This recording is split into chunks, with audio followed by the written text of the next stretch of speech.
ಈಗ ಗೃಹಲಕ್ಷ್ಮಿ ಯೋಜನೆಯ ಮೂಲಕ ಹಣವನ್ನು ಪಡಿತಕ್ಕಂತಹ ಮಹಿಳೆಯರಿಗೆ ಸರ್ಕಾರದ ಕಡೆಯಿಂದ ಒಂದು ಮಹತ್ವದ ಮಾಹಿತಿಯಾದರೆ ಬಂದಿದೆ. ಬನ್ನಿ ಇದರ ಬಗ್ಗೆ ಸಂಪೂರ್ಣವಾಗಿ ಮಾಹಿತಿಯನ್ನು ನಾನು ನಿಮಗೆ ಇದೇ ಒಂದು ವಿಡಿಯೋದಲ್ಲಿ ತಿಳಿಸ್ಕೊಡ್ತಿದ್ದೀನಿ.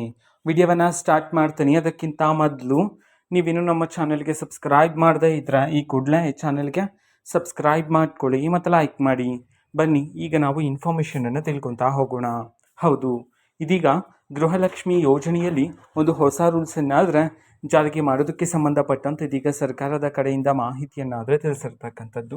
ಅದು ಏನಂತಂದರೆ ನೋಡಿ, ರಾಜ್ಯ ಸರ್ಕಾರದ ಕಡೆಯಿಂದ ಘೋಷಣೆಯಾಗಿರ್ತಕ್ಕಂಥ 5 ಗ್ಯಾರಂಟಿಗಳಲ್ಲಿ ಪ್ರಮುಖವಾಗಿರ್ತಕ್ಕಂಥದ್ದು ಗೃಹಲಕ್ಷ್ಮಿ ಯೋಜನೆ.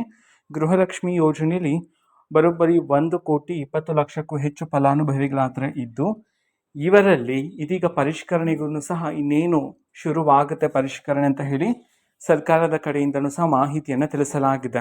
ಹೌದು, ಅಂಗನವಾಡಿ ಕಾರ್ಯಕರ್ತರು ನಿಮ್ಮ ಮನೆಯ ಬಳಿ ಬಂದು ಅರ್ಜಿಯನ್ನು ಸಹ ತೆಗೆದುಕೊಳ್ಳಲಾಗುತ್ತೆ ಗೃಹಲಕ್ಷ್ಮಿ ಯೋಜನೆಯ ಪರಿಷ್ಕರಣೆ ಮೂಲಕ ಅಂತ ಹೇಳಿ ಸಹ ಮಾಹಿತಿ ಬಂದಿದೆ.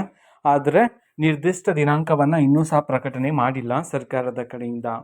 ಇನ್ನೊಂದು ಮಾಹಿತಿ ಏನು ಅಂತಂದರೆ, ಗೃಹಲಕ್ಷ್ಮಿ ಯೋಜನೆಯ ಹಣ ನಿಮಗೆ ಬೇಡ ಅಂತಿದ್ರೆ ನೀವು ಸ್ವಯಂ ಘೋಷಣೆ ಮಾಡಬಹುದಾಗಿರುತ್ತೆ. ಅಂತಂದರೆ ನಿಮ್ಮಿಷ್ಟಕ್ಕೆ ನೀವು ಗೃಹಲಕ್ಷ್ಮಿ ಯೋಜನೆಯಿಂದ ಹೊರ ಇರಬಹುದಾಗಿರುತ್ತೆ. ಗೃಹಲಕ್ಷ್ಮಿ ಯೋಜನೆಯ ಲಾಭವನ್ನು ನಿಮಗೆ ಬೇಡ ಅಂತಂದರೆ ನೀವು ಸ್ಥಗಿತ ಮಾಡ್ಬೋದಾಗಿರುತ್ತೆ. ಹಣ ನಿಮ್ಮ ಖಾತೆಗೆ ಬರದೇ ಇರೋ ರೀತಿ ನೀವು ಮಾಡಿಕೊಳ್ಳಬಹುದಾಗಿರುತ್ತೆ ಅಂತ ಹೇಳಿ ಸಹ ಸರ್ಕಾರದ ಕಡೆಯಿಂದ ಮಾಹಿತಿಯನ್ನು ತಿಳಿಸಿರ್ತಕ್ಕಂಥದ್ದು.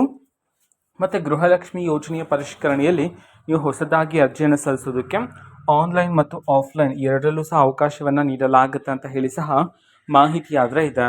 ಗೃಹಲಕ್ಷ್ಮಿ ಯೋಜನೆಯ ಹೊಸ ಅರ್ಜಿ ಮತ್ತು ಪರಿಷ್ಕರಣೆಗೆ ಸಂಬಂಧಪಟ್ಟಂತೆ ಇನ್ನಷ್ಟು ಮಾಹಿತಿ ಬರಬೇಕಾಗಿದೆ. ಬಂದ ನಂತರ ಆದಷ್ಟು ಬೇಗ ನಾನು ನಿಮಗೆ ಮಾಹಿತಿಯನ್ನು ತಿಳಿಸ್ಕೊಡ್ತೀನಿ. ಅದಕ್ಕೋಸ್ಕರ ಚಾನಲ್ಗೆ ಸಬ್ಸ್ಕ್ರೈಬ್ ಮಾಡ್ಕೊಳ್ಳಿ. ಮತ್ತು ಇನ್ಫಾರ್ಮೇಷನ್ ಇಷ್ಟ ಆಗಿದ್ರೆ ನಿಮ್ಮ ಫ್ರೆಂಡ್ಸ್ ಆ್ಯಂಡ್ ಫ್ಯಾಮಿಲಿ ಮೆಂಬರ್ಸ್ಗೂ ಸಹ ವಿಡಿಯೋವನ್ನು ಶೇರ್ ಮಾಡಿ. ಜೊತೆಗೆ ಚಾನಲ್ಗೆ ಸಬ್ಸ್ಕ್ರೈಬ್ ಮಾಡಿಕೊಂಡು ಸಪೋರ್ಟ್ ಮಾಡಿ. So thank you, bye.